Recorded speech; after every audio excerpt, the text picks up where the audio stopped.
விஸ்வேபிய மகா அன்பு நேயர்களுக்கு நமஸ்காரம். அதாவது தர்ப்பணம் நம்முடைய முன்னோருக்கு நாம் பண்ணியிருக்கோம். அப்போ இந்த தர்ப்பணத்தில் எள்ளை வச்சு நாம் தர்ப்பணம் பண்ணுறோம்.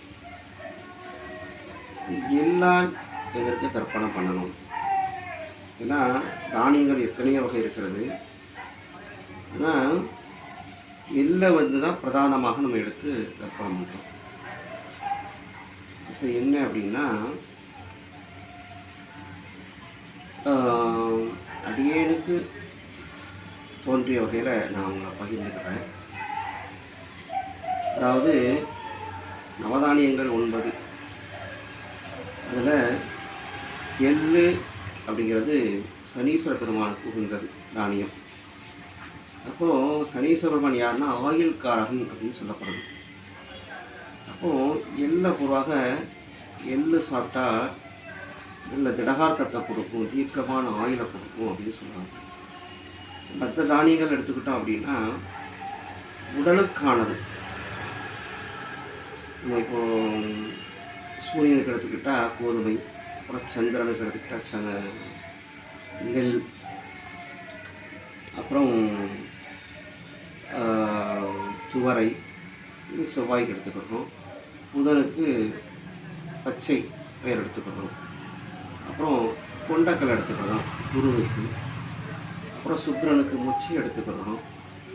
அப்புறம் கருப்பு உளுந்து ராகுக்கு எடுத்துக்கிறோம். கேதுவுக்கு கொள்ளு காணத்தை எடுத்துக்கிறோம். இப்போ சனீஸ்வரனுக்கு என்ன எடுத்துக்கிறோம் அப்படின்னா எள்ளு.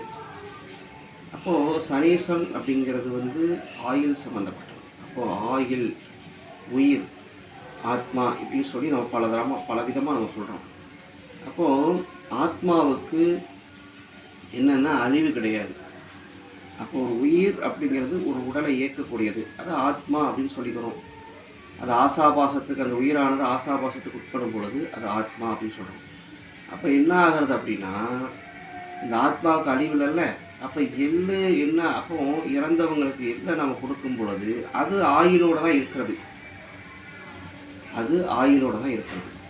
அப்போது ஆயுள்காரங்க இருக்கக்கூடிய அந்த ஆயுளுக்கு பங்கம் இல்லை, உடலுக்கு மாத்திரம்தான் பங்கம். அப்போ ஆயுளுக்கு பங்கம் இல்லாததுனால என்ன ஆகுறதுன்னா, அந்த ஆயுள் இருந்துக்கிட்டே இருக்கும். அப்போ நம்ம உடம்புல இருந்து இன்னொரு உடலில் போய் அது சாருது. அப்படிங்கும்போது என்னென்னா, அந்த ஆயுள் என்பது உடல் மாத்திரம்தான்